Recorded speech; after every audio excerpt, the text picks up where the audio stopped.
Bismillahirrahmanirrahim. Assalamualaikum warahmatullahi wabarakatuh. Selamat berjumpa kembali teman-teman mahasiswa jurusan PAI dari kelas PAI A sampai PAI F ya. Alhamdulillah kita bisa lanjutkan lagi perkuliahan kita. Jadi ini sebetulnya kita sudah sampai ke separuh materi ya. Terus ini juga kebetulan sudah bertepatan dengan UTS. UTS-nya seperti apa? UTS-nya sudah saya siapkan soalnya, tapi UTS ini tidak mempengaruhi jalannya perkuliahan. Jadi perkuliahan kita tetap jalan seperti biasa ya, seperti ini. Kemudian untuk UTS-nya soal sudah saya siapkan, sudah saya buat. Nah, nanti akan saya share. Nah, nanti juga bisa dikerjakan gitu. Nah, ini untuk materi kita pada hari ini yaitu adalah tentang hadis pendidikan prenatal. Pendidikan prenatal itu apa sih? Pendidikan prenatal itu adalah pendidikan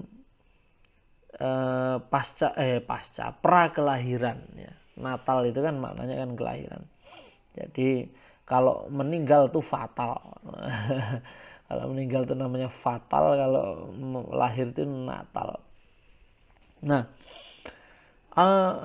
sebetulnya konsep di dalam pendidikan prakelahiran, kalau menurut saya di dalam konteks sejarah itu memang tidak ada. Di dalam, maksudnya dalam sejarah Islam ya, dalam sejarah Islam itu memang tidak ada. Kalau kita tahu sekarang itu biasanya ibu-ibu yang hamil, yang mengandung itu kemudian oleh kiainya atau oleh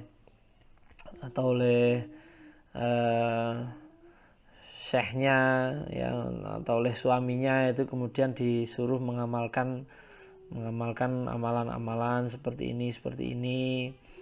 Kemudian suaminya membacakan ayat Al-Quran, nanti 3 bulan diteloni, dapat 6 bulan ditingkepi dan sebagainya, itu nanti dikasih amalan sebelum lahiran, golek rumput Fatimah apa dan sebagainya. Itu sebetulnya itu murni ya, itu murni dari itu murni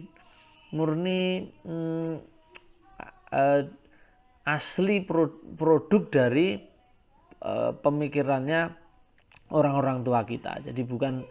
Jadi kalau di zamannya Nabi Muhammad sendiri saya hampir tidak menemukan itu ya.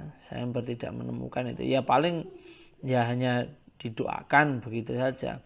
Kalau zaman dulu malah mungkin di zaman jahiliyah ya, di awal-awal Islam, orang-orang yang hamil, orang yang itu malah olahraganya ya seperti kita sekarang, ibu hamil kan ada senamnya.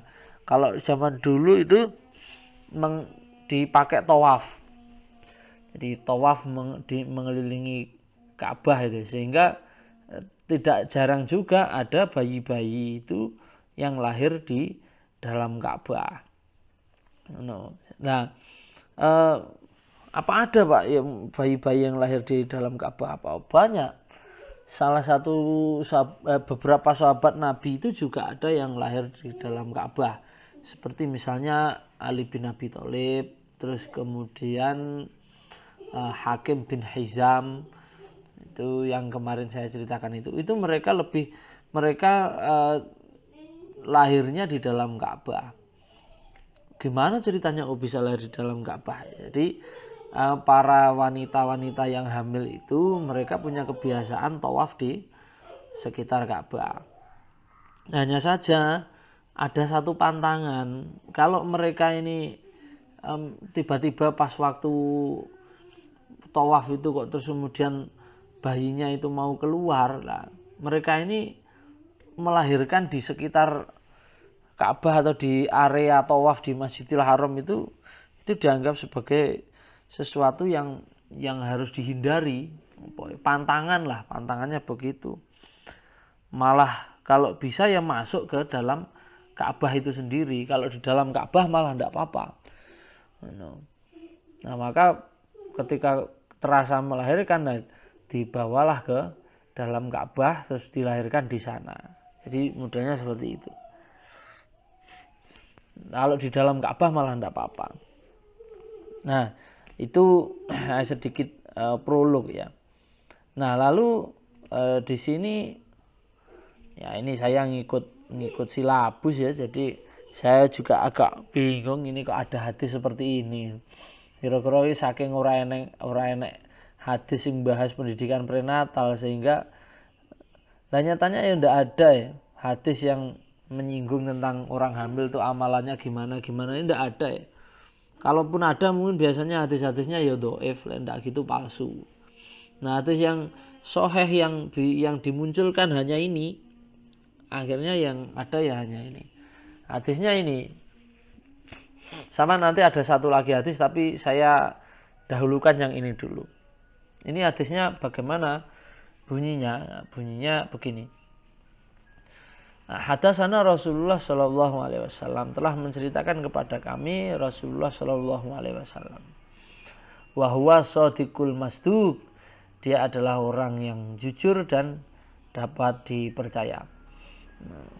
Qala, berkata Rasulullah, inna ahadakum, sesungguhnya salah seorang di antara kalian semua itu yujma'u khalquhu, dikumpulkan penciptaannya, fi batni ummihi, di dalam rahim atau kandungan ibunya, arba'ina yauman, dalam 40 hari. Summa yakunu alaqatan, setelah 40 hari fertilisasi atau pembuahan dari nutfah itu dan sel telur, terbentuklah yang disebut dengan alaqah. Summa yakunu alaqatan, jadilah segumpal darah.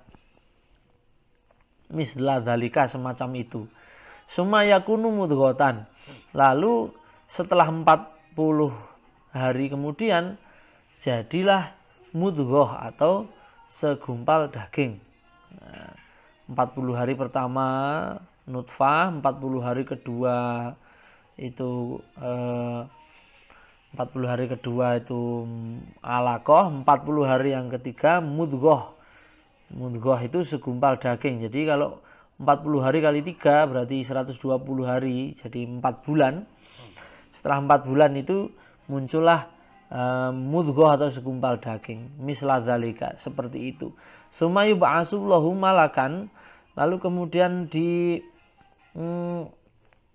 diutuslah malaikat, fayu'maru bi arba'i kalimatin, yang diperintahkan untuk membawa 4 ketetapan atau 4 kalimat. Wa yuqalu lahu, dan dikatakan kepada malaikat tersebut, uktub amalahu, tulislah amal perbuatannya, wa rizqahu, dan rizkinya, wa ajalahu, dan ajalnya, wa syaqiyun au sa'idun, dan juga celaka atau bahagianya.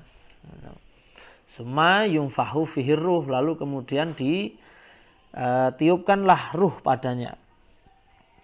Fa inna rajula, maka sesungguhnya laki-laki, seorang laki-laki, minkum, di antara kalian itu ya'malu, pasti melakukan perbuatan, hatta ma yakunu bainahu wa bainal jannah illa dhira'un, hingga didapatilah di antara dia dan surga itu hanya 1 dhira' saja. 1 dhira' itu setengah meter. 1 dhira' itu setengah meter. Jadi dan kamu pasti akan dapati seseorang itu melakukan amal kebaikan hingga dia itu dekat dengan surga itu dengan jarak hanya setengah meter saja. Lalu kemudian fayasbiku alaihi kitabuhu, lalu ketetapan Allah itu mendahuluinya. Kitab itu dimaknai ketetapan. gitu.